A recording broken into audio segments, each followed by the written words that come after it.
sans la bienveillance de laquelle je ne serais pas là, et puis l'équipe des techniciens qui ont fait tout ce qu'il fallait pour que ça marche. Alors, je vous présente donc Caillebotte, le peintre qui aimait les photographes, et nous allons voir pourquoi. Ce que vous avez vu en entrant dans l'allée de l'exposition, c'est cet accrochage-là. Certains connaissent déjà au moins le plus grand des deux tableaux. Il s'agit en fait d'une présentation de deux recréations des tableaux de Caillebotte qui s'appellent respectivement en haut Rue de Paris temps de pluie et en bas le pont de l'Europe. Alors je vais essayer de changer ça.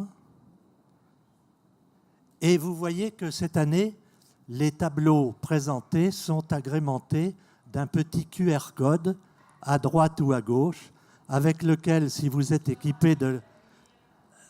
Ah oui, il y a de temps en temps des annonces, n'ayez crainte. Il y a des QR codes qui vous permettent, si vous avez l'application, de savoir ce que tout ça contient.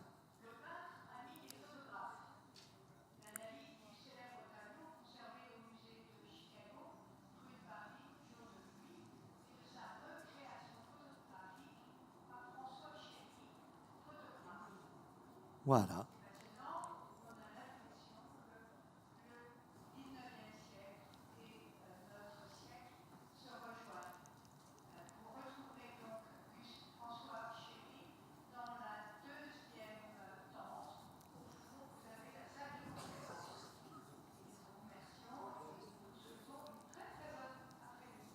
Voilà, ça c'est pas magnifique ça?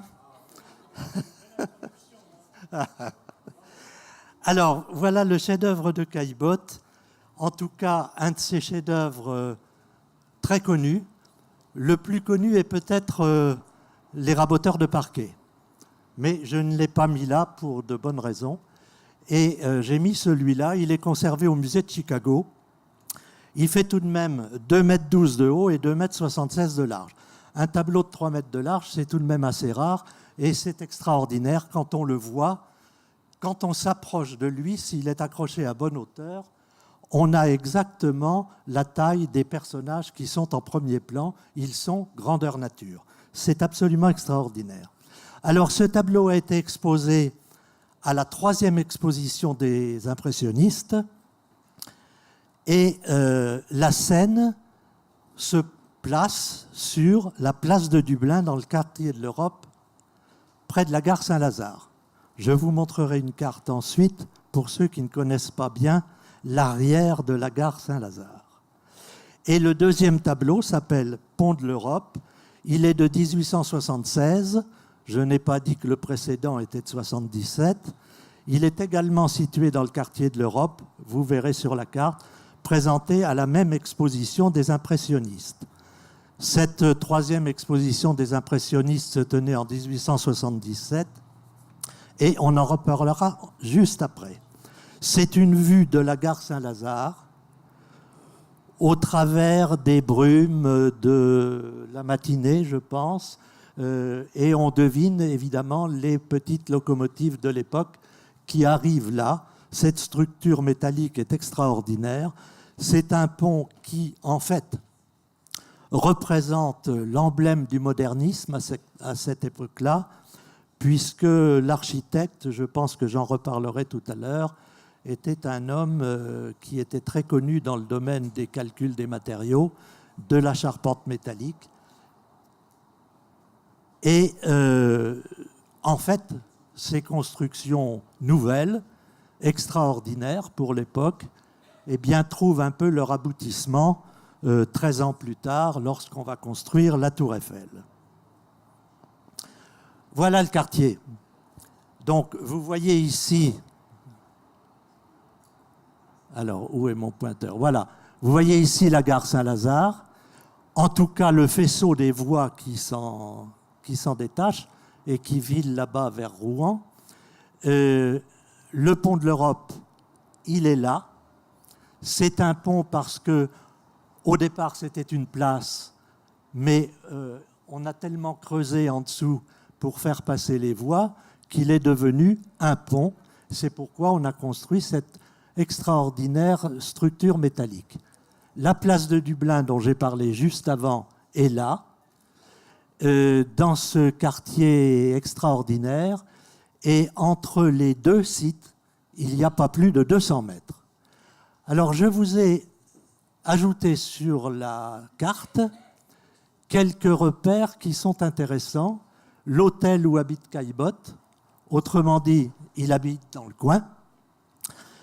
C'est un hôtel haussmannien absolument superbe qui appartient à son père.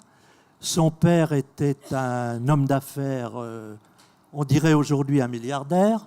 Il a fait fortune en fabriquant les uniformes de l'armée de l'époque. Donc Caillebotte n'a jamais eu à travailler de sa vie pour vivre. Il a fait véritablement ce qu'il a voulu. Il a eu une vie de rêve d'une certaine façon. Cet hôtel est dans la rue de Miromesnil. Aujourd'hui, il a été rehaussé de 2 étages entre-temps.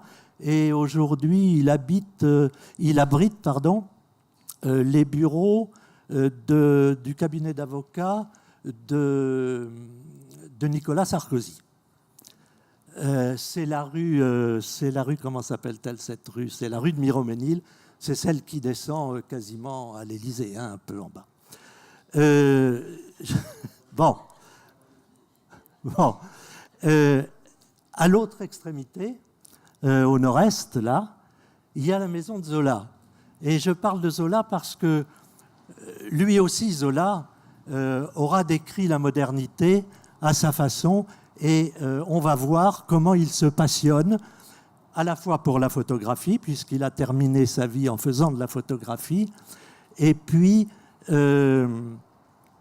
qui se passionne lui aussi pour l'industrialisation et le modernisme. Enfin, je vous ai mis l'atelier de Manet. Alors, où est mon pointeur? L'atelier de Manet, qui se trouve là, entre les deux. Tous ces gens se connaissent parfaitement, hein.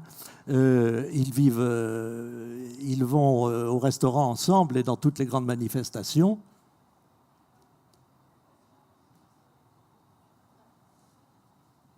Bon. C'est toujours angoissant, hein.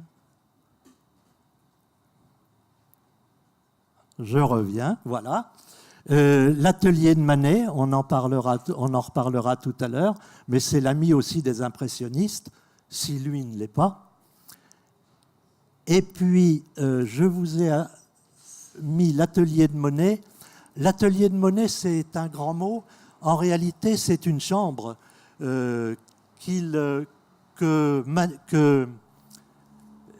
c'est une chambre que Caillebotte louait pour lui. Monet n'avait pas beaucoup d'argent, lui en avait, donc il louait pour lui dans l'époque précise où Monet a fait ses gares Saint-Lazare, ce qui a été vraiment un démarrage pour lui. C'est le quartier du parc Monceau aussi, c'est vraiment un quartier chic. Alors voilà, en 1877, l'année même où Caillebotte expose rue de Paris, jour de pluie, eh bien voilà ce que peint Monet dans la chambre que Caillebotte lui a louée. Pour cette troisième exposition impressionniste, Monet se passionne véritablement, c'est le chantre véritable de la modernité. Alors ne vous inquiétez pas, c'est le système de chauffage qui de temps en temps fait le coup. Alors, la première fois, ça fait drôle. Après, on fait... donc, voilà ce que... Alors, c'est tout de même un tableau pour un impressionniste, il faut le reconnaître, qui est extraordinaire, parce que ce qu'on y présente, c'est des locomotives fumantes, c'est une charpente métallique totalement moderne, et on devine même, mais ça, il faut le savoir, on devine même ici, au fond, là-bas, vous voyez, c'est la structure du pont de l'Europe. Le pont de l'Europe est tout près, c'est ces grosses ferrailles que je vous ai montrées tout à l'heure et sur lesquelles on reviendra après. Donc, c'est une réalisation d'un ingénieur très connu qui était très connu, qui s'appelle Eugène Flachat. Voilà ce qu'on présente aussi dans la même exposition de 1877. Ce pont de l'Europe, il n'y a pas que Caillebotte qui soit fasciné par lui. Il y a aussi Monet. En bas à gauche, vous avez Monet, qu'il représente vu depuis les rails, depuis les voies du bas, et puis Caillebotte, là, mais je n'aurai pas le temps de vous le détailler aujourd'hui, celui-là. En haut à droite, c'est Caillebotte. Alors, voilà. En haut à droite, c'est Caillebotte, mais il fera l'objet d'une autre conférence peut-être l'année prochaine. On verra. Voilà la révolution industrielle que tous ces gens-là admirent. Et je vous ai choisi deux exemples qui sont véritablement l'identité du moment de l'industrialisation. C'est la locomotive, celle même, le modèle même que Zola choisit pour la bête humaine. C'est une locomotive absolument extraordinaire à cette époque-là, qui peut monter jusqu'à 120 km à l'heure et qui est fabriquée dans des ateliers de Mulhouse. Et puis ensuite, lors de l'occupation de l'Alsace, ça sera transféré à Belfort. Bref, dans les usines de cette époque-là, aujourd'hui, eh bien, ça appartient à Alstom et on continue toujours à y faire des locomotives qui sont des motrices électriques naturellement. Donc la bête humaine, la voilà, c'en est pas une autre, hein. C'est bien celle du roman. Et puis je vous ai mis aussi la peinture en tube. Parce que la peinture en tube, c'est la première fois que l'on produit industriellement des tubes de peinture qui contiennent effectivement la pâte prête à l'emploi, alors que jusqu'à maintenant, les peintres préparent. Quand ils sont riches, ils ont des préparateurs, sinon ils écrasent tout seuls la couleur et puis ils la mélangent, etc. Alors que là, révolution, c'est fabriqué en usine, c'est vendu comme ça n'importe où et ça marche. Mais c'est absolument indissociable de la révolution impressionniste. Sinon, on ne peint pas dehors, on peint à l'intérieur, dans l'atelier. La place de Dublin, puisqu'on va parler du premier tableau, j'ai agrandi un petit peu la carte et vous voyez que c'est plus un carrefour qu'une place en réalité, mais il y a effectivement 8 rues qui aboutissent sur cette place. Vous voyez, 1, 2, 3, 4, 5, 6, 7, 8. C'est un croisement plutôt qu'une vraie place. Alors, toujours en rapport avec la photographie, première chose remarquable, Caillebotte, qui n'était pas photographe, mais qui avait du matériel, finalement, pour faire le premier croquis pour bâtir son tableau, il a pris sur place un relevé de la place de Dublin, après avoir choisi l'endroit qu'il désirait, en mettant sur le dépoli arrière de la chambre photo, je vous ai montré la chambre ici en haut à gauche, il a mis un calque, a fait un relevé au crayon sur le dépoli et se servira de ça pour peindre son tableau. Donc c'est l'utilisation d'un outil moderne qui, au fond, ne fait que remplacer la caméra obscura du XVIIIe siècle qui était utilisée à Delft ou à Venise.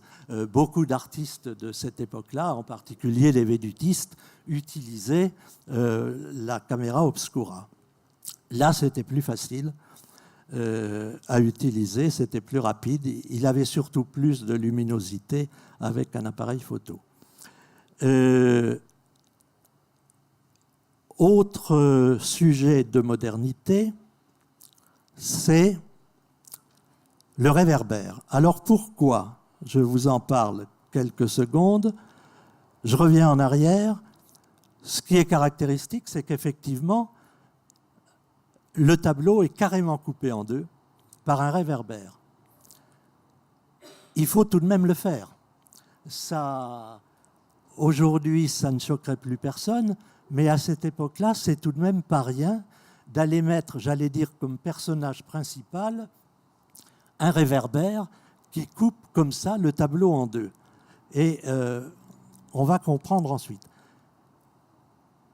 Il y a aussi un détail intéressant sur cette image, c'est qu'il a déjà tracé une esquisse de parapluie. Et il a mis les personnages, des endroits où il y aura probablement des personnages. Voilà. C'est un tableau, le calque a été retrouvé, il est dans les archives, mais il n'y a pas de texte à propos de ça, il n'en parle pas, il n'écrit jamais, Caillebotte. Voilà, là je vous ai mis donc un réverbère, puisque c'est le premier personnage qui nous intéresse, et on s'aperçoit que Manet, par exemple, dont je vous ai montré l'atelier tout à l'heure, qui est juste dans le même coin, eh bien, dessine le réverbère de la rue qui est juste en face de son atelier. Et ici, je vous ai mis une photographie d'un photographe qui n'est pas n'importe qui. C'est un des plus grands photographes de l'histoire de la photographie française. C'est Marville, qui aura photographié tous les travaux d'Haussmann et à qui on a commandé une sorte de, je dirais, de collection des réverbères de l'époque. Et là, j'ai choisi dans cette collection le modèle qui figure sur la place de Dublin. C'est le même, vous le reconnaîtrez tout à l'heure. Si vous voulez, vous le reconnaîtrez facilement. C'est assez intéressant aussi du point de vue de l'industrie, parce que si on lui a commandé ça, c'est parce qu'on veut, à l'exposition universelle de 78, montrer que Paris est la ville lumière. En réalité, Paris n'est pas plus la ville lumière du monde que Londres ou New York, puisqu'ils sont équipés de la même façon. Mais c'est une ville qui utilise pour la première fois, depuis 10 ans, en gros, le gaz de houille, le gaz qu'on fabrique à partir du charbon, en fait. Parce que, avant d'utiliser le gaz extrait du charbon, on utilisait, figurez-vous, pour les lampadaires qui étaient en ville, de l'huile de baleine. Et Londres, New York, Paris étaient éclairés à l'huile de baleine. Ça a failli coûter un désastre écologique. Les baleines ont failli disparaître à ce moment-là.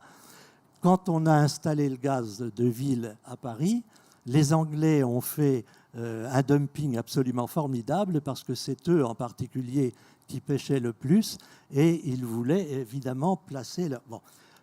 Tout ça pour vous dire que les problèmes d'écologie ne sont pas d'aujourd'hui et qu'ils risquent de continuer encore longtemps. Alors, on a dit, c'est pas Caillebotte qui l'a dit, ni moi non plus d'ailleurs, que le fameux réverbère était en fait, par le croisement des 8 rues qui lui passent juste au-dessus de la tête, était un peu le manche de parapluie de la place.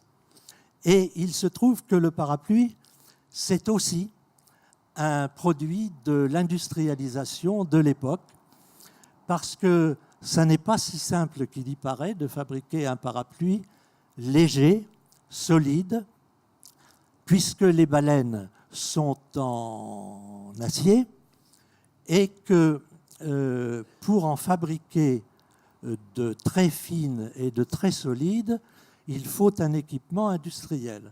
Si je vous dis que Peugeot fabrique à ce moment-là à Valentinier des baleines de parapluie, c'est parce qu'il est le fournisseur des crinolines du Second Empire qui, elles aussi, sont dans un acier fin, ultra léger, mais qu'on ne peut pas faire de façon artisanale.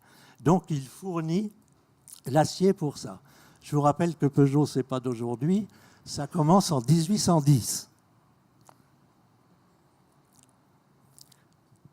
Oui, je voulais vous dire aussi que le parapluie de cette qualité-là, eh bien, c'est aussi un ustensile, si je puis dire, utilisé par la haute bourgeoisie, parce qu'il coûte cher, et je vous montre l'intérieur d'un magasin du boulevard de l'Opéra, de l'avenue de l'Opéra, plus exactement, dans lequel ces messieurs trouvaient des cannes à pommeau, etc., de très belles choses, dont les beaux parapluies de l'époque. Il existe encore, le magasin. Alors, Caillebotte éprouve le besoin de sortir du cadre. Quand on ramène son relevé au crayon et qu'on le plaque sur le tableau, il a senti le besoin d'élargir son champ. Alors pourquoi? Manifestement un peu plus à droite qu'à gauche parce que son réverbère n'était pas au milieu. Là, cette fois, il y est. Et puis en bas, parce que il va vouloir projeter vers l'avant son couple au parapluie. Et ça, c'est un truc de photographe. On décale et on présente les personnages avant dans une projection qui est toute photographique. Effectivement, on le voit mieux là maintenant que j'ai retiré le calque, on comprend bien pourquoi il projette en avant ces personnages. On peut voir aussi sur cette image-là que son coup de génie, ça a été de faire une scène de pluie, parce que si vous considérez cet envol de parapluie qui traverse tout le champ, c'est absolument merveilleux du point de vue plastique. Quant à la projection vers l'avant, j'en ai parlé, j'y reviendrai. Alors, ce qui m'a intéressé, c'était de savoir si je pouvais retrouver le point de vue de Caillebotte, puisqu'il n'y en a qu'un possible. Là, il n'y en a pas 36. Pour ceux qui sont photographes, pardonnez-moi. Pour ceux qui sont photographes, on sait très bien qu'il n'y a qu'un point de vue possible pour une projection. C'est une projection centrale. Les mathématiciens savent ça. Il n'y en a pas 36. On prend un appareil grand angle ou un téléobjectif, etc. Tout se superpose. Hein. On a plus ou moins de champ, suivant l'objectif, mais la projection est la même, la perspective est la même. Donc, après avoir découvert ça, eh bien, nous sommes allés, Marie-Thérèse et moi, bras dessus, bras dessous, place de Dublin, pour voir si on retrouvait bien le point de vue de Caillebotte. Et évidemment, on l'a retrouvé.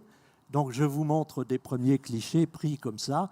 Et effectivement, je m'aperçois qu'il faudra que j'y retourne, effectivement, le jour où il pleuvra, évidemment. Ensuite, dans une saison où il n'y a pas de feuilles aux arbres, parce que depuis Caillebotte, les arbres ont poussé. Et je vous assure que quand c'est plein de feuilles, on ne voit plus rien du tout au fond. Et puis, quand des gens de qualité auront décidé de ne pas se garer sur le passage protégé qui se trouve là. Donc, il me faut tout ça.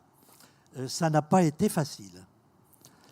Enfin, un jour est arrivé, je l'ai noté, le 19 février 2011, il y avait enfin personne sur le passage, il pleuvait, bon, et ça marchait.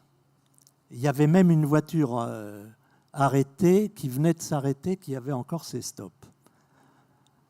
Donc, j'ai prélevé du tableau de Caillebotte les personnages que j'avais dans l'idée de réinstaller là où ils étaient à ce moment-là, puisque c'est toujours le même endroit, rien n'avait changé, ou pas grand-chose.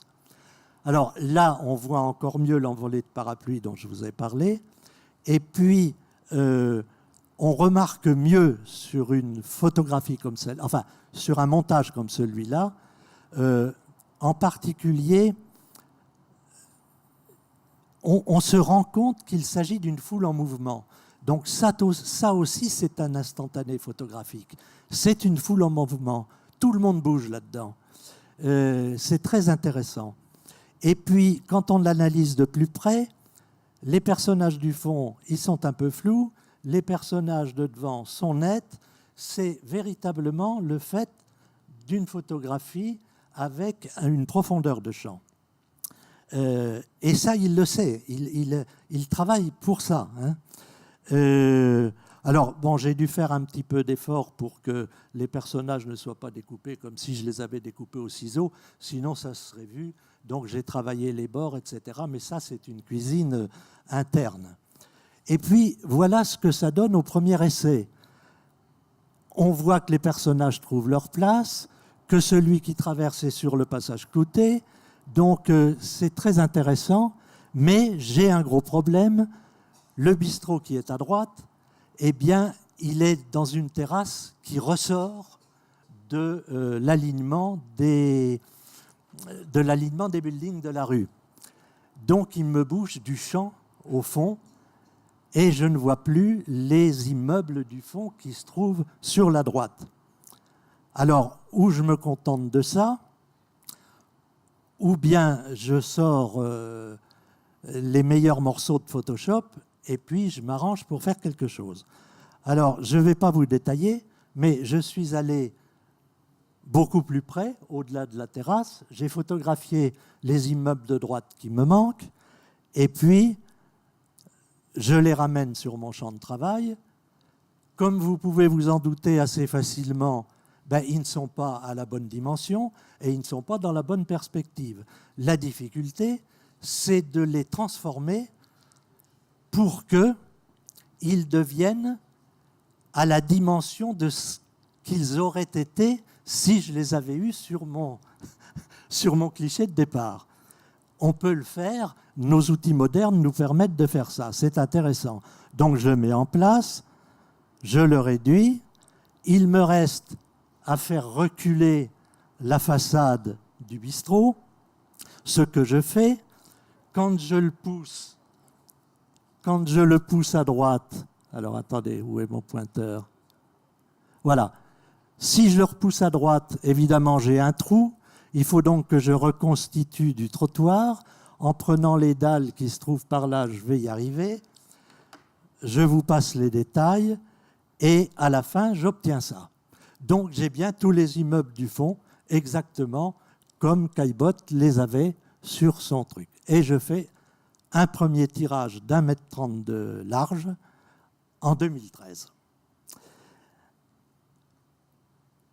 Ce qui est intéressant du point de vue de la photographie et de l'histoire de la photographie, et de la raison pour laquelle Caillebotte se passionne. Eh bien, le piéton traversant, comme je l'ai appelé, il marche suivant les règles de la marche, c'est-à-dire que ses pieds posent au sol de la bonne façon. Si on nous photographiait en train de traverser, on serait exactement comme ça. Or, jusqu'à maintenant, dans la peinture, la marche n'est pas représentée correctement pour la bonne et simple raison que, là c'est un tableau de la Renaissance, mais jusqu'au XIXe siècle on fait comme ça, il y a une représentation dite académique de la marche, et puis on s'arrange comme ça parce qu'on ne sait pas vraiment comment les gens marchent. Alors, là encore, l'histoire de la photographie nous dit que 1870, 7 ans avant le tableau de Caillebotte, la photographie stroboscopique de Jules-Étienne Marais ou de Muybridge nous a permis de voir tout ça. Vous savez certainement qu'il y avait une controverse sur le galop du cheval. Est-ce que les 4 sabots quittaient le sol ou non? Bon, bref. C'est un gouverneur milliardaire de Californie, Stanford, il y a une université qui porte son nom aujourd'hui, qui avait demandé, qui avait fait un prix extraordinaire pour celui qui montrerait effectivement si les 4 sabots du cheval quittaient le sol. Bref, on en a profité, grâce à Marais en particulier, pour savoir comment véritablement on marchait. La preuve, par exemple, voilà une photographie ancienne, une photographie de Charles Nègre, qui est lui aussi un des grands photographes de notre histoire. mais en 1852, qui fait une photographie des petits ramoneurs en marche. En 1852, on n'a pas d'émulsion rapide. On ne peut pas photographier un mouvement. On doit poser. Grande difficulté pour les portraits, etc. Vous savez ça, on doit se tenir. Bon. Alors, on met les personnages en place comme s'il s'agissait d'une peinture, et puis on appuie sur le bouton en leur demandant surtout de ne pas bouger. Autre aspect de la photographie, il y a, à l'époque des impressionnistes, un engouement absolument formidable pour les stéréoscopes. On regarde ça en famille, comme dans les années 50, on regardait en famille les projections de diapositives. Et puis comme aujourd'hui, on ne regarde plus rien du tout, les enfants sont dans leur chambre et les parents ailleurs. Donc la photographie stéréoscopique, c'est un engouement formidable, mais ça a apporté un nouveau regard sur un certain nombre de choses, et en particulier ceci. Je vous ai mis une des cartes photographiques qu'on mettait dans l'appareil que je vous ai présenté avant. Je n'ai gardé qu'une des deux, puisqu'il y a deux images, une pour chaque œil. Hein, bon. Mais regardez le type de photographie que l'on fait pour accentuer particulièrement l'aspect stéréoscopique. C'est-à-dire que ce sont toujours des personnages, pas toujours, mais presque, celles qui font le plus d'effet en tout cas, sont des personnages qui descendent comme ça frontalement. Et la partie du tableau de Caillebotte que j'ai extrait, c'est exactement l'esprit de ce moment-là. Et c'est l'esprit de l'époque des impressionnistes. Alors voilà, le couple au parapluie qui descend son... C'est la plus énigmatique des mises en scène. Et la mise en scène, c'est aussi une partie de la photographie. Et on y reviendra tout à l'heure, parce qu'il y a déjà quelque chose d'intriguant dans l'image en question.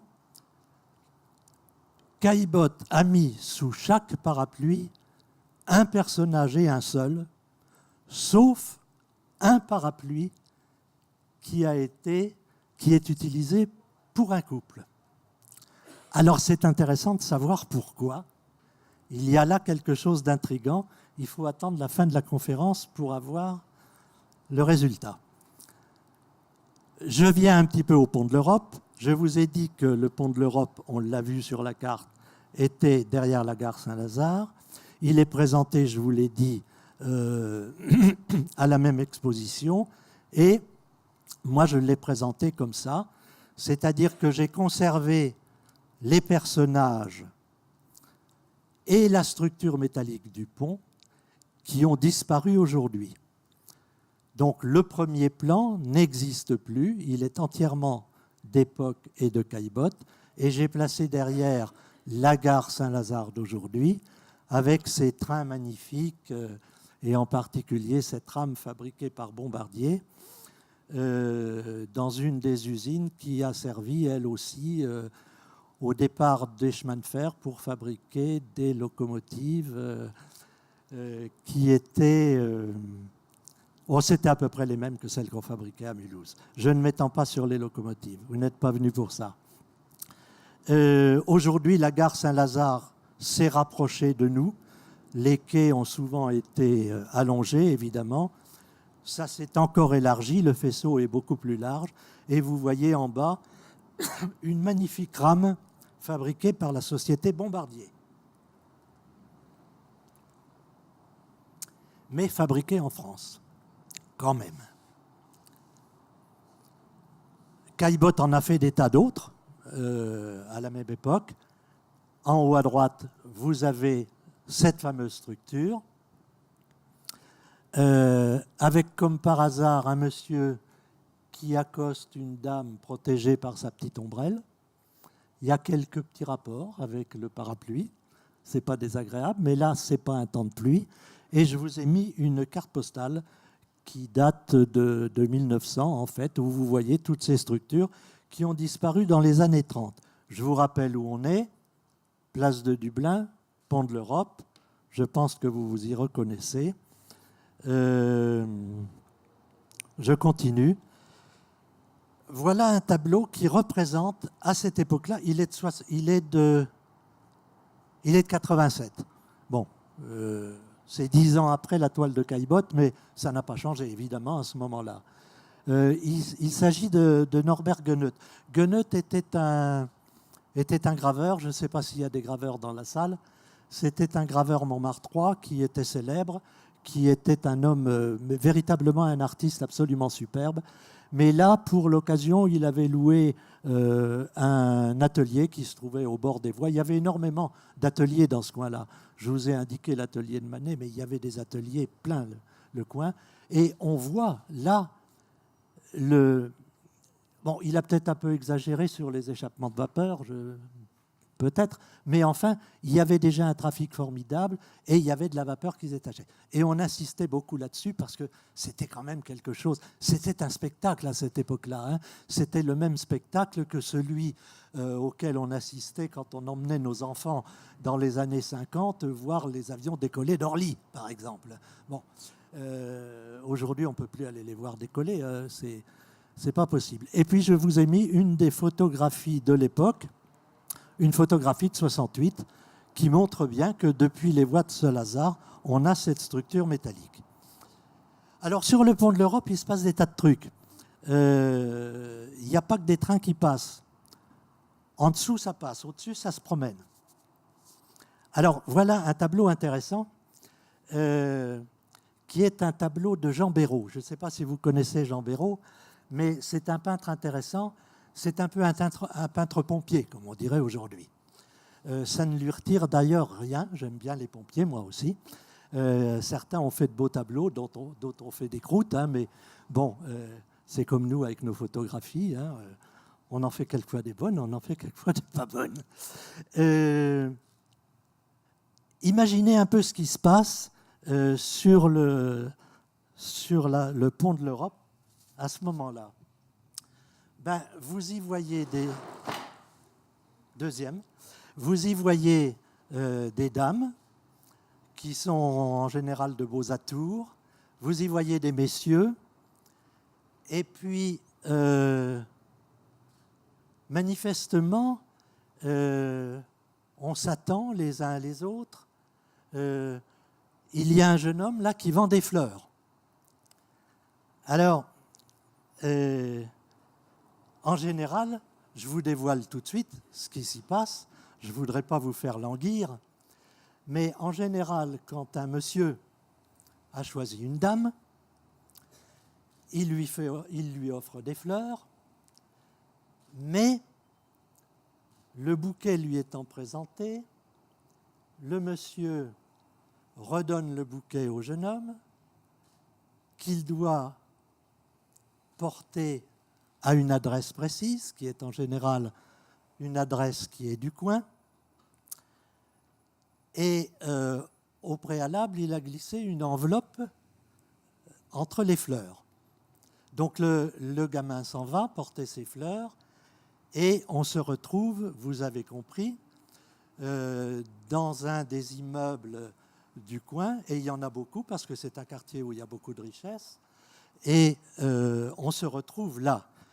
Alors, comme je n'invente rien, je vous montre un tableau de Manet que vous connaissez tous, c'est l'Olympia.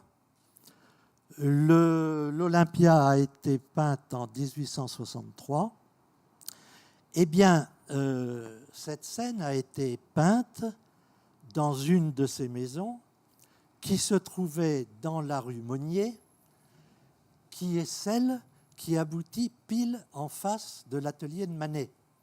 Je vous ai montré tout à l'heure où était l'atelier de Manet, dans une petite rue qui s'appelait la rue Monnier.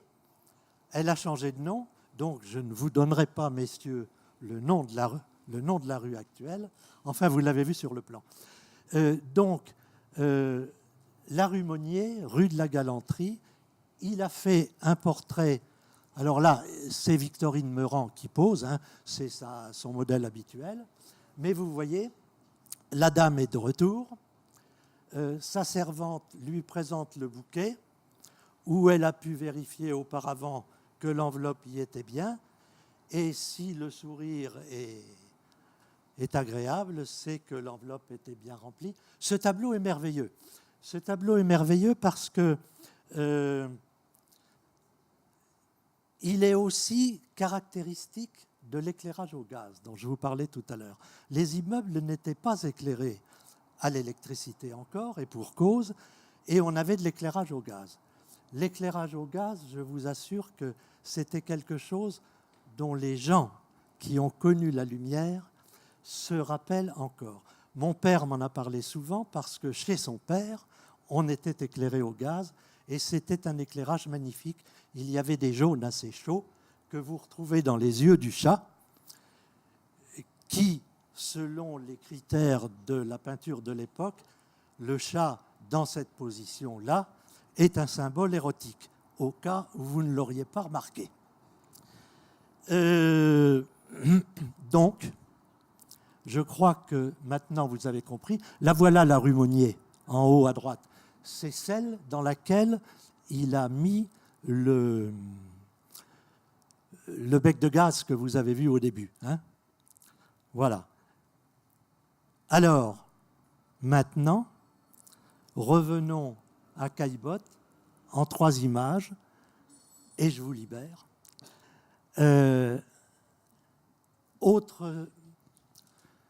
Autre détail purement photographique. Là, c'est un instantané extraordinaire, d'une certaine façon. Les 2 personnages sous le parapluie, les personnages mystérieux, eh bien, ils détournent la tête. Ils détournent le regard. À l'évidence, il n'y a rien à voir. Parce que s'il y avait quelque chose à voir, Caillebotte nous aurait donné l'indice. Ce serait par exemple le cheval d'un fiacre qui apparaît, ou que sais-je, enfin quelque chose. Il n'y a rien. En réalité, ils ne veulent pas être photographiés, entre guillemets. Donc, ils détournent le regard. Et puis, à droite, il y a un parapluie qui monte. Alors, qu'est-ce qui fait détourner le regard? Pourquoi y a-t-il un parapluie qui se gare à droite dans une encoignure pour éviter le contact et le choc? Alors, en y regardant de plus près, troisième, en y regardant de plus près, le monsieur n'a pas d'alliance. Alors, imaginez un homme de la haute bourgeoisie en 1877 qui se promène dehors au bras d'une dame qui pourrait être la sienne et qui n'aurait pas d'alliance. Eh bien, non. Donc, il y a quelque chose, à l'évidence.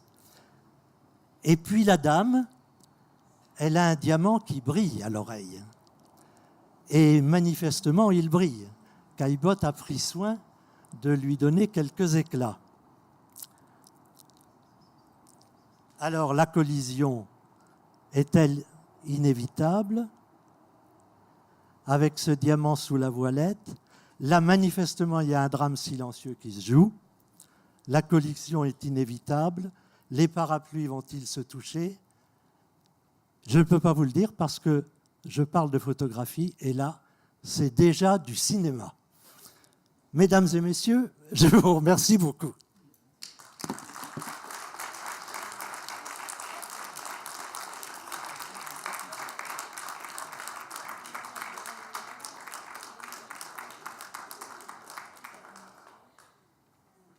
Alors, si on a quelques minutes, si on a 5 minutes, vous pouvez éventuellement poser.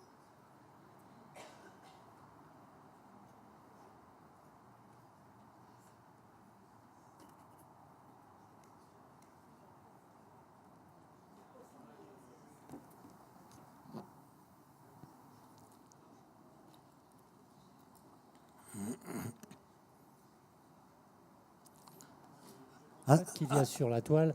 Ça y est. Ça y est.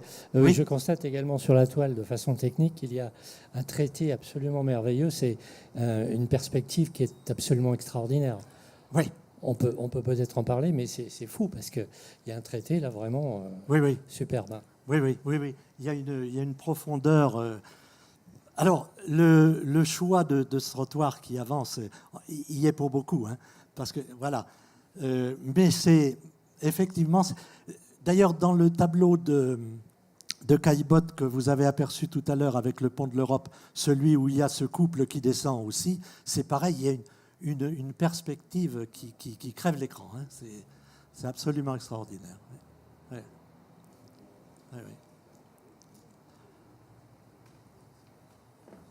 Ah ben oui, merci. Est-ce que Caillebotte a fait des photographies qu'on peut voir aujourd'hui quelque part? A fait des photographies lui-même? Non, il n'a jamais photographié. Et puis, non, il s'est donné entièrement. C'est un homme extraordinaire, hein, parce que il a fait de la peinture, comme chacun sait, mais il n'a pas fait que ça. Et surtout, il n'a pas fait ça toute sa vie véritablement. Enfin, il a fait des tas d'autres choses. En particulier, il était architecte naval, comme on dit aujourd'hui. Il s'est passionné pour les régates sur la Seine.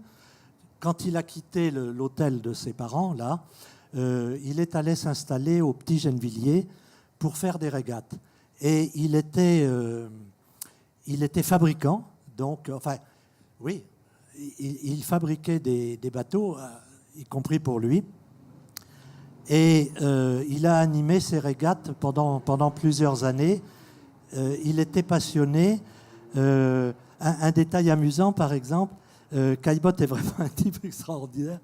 Il avait fabriqué... Les régates étaient déjà internationales, les Anglais en particulier venaient sur la Seine faire des régates à Gennevilliers en particulier, puisque c'était là qu'était un des beaux plans d'eau. Il avait décidé de battre les Anglais, et il avait fait un bateau assez fin, assez beau, qu'il avait appelé le Rosbif. En dehors de ça, c'est lui qui avait fabriqué pour son ami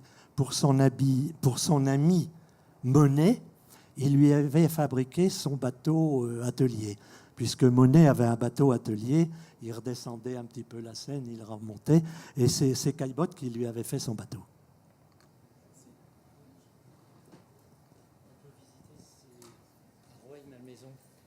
À Rueil-Malmaison, il y existe exactement, à côté de la maison Fournaise, un atelier Caillebotte où ils ont fait justement son bateau, le fameux Rosbif, sur lequel on peut naviguer d'ailleurs. Ah oui. Ah, c'est intéressant, ça, oui. Oui.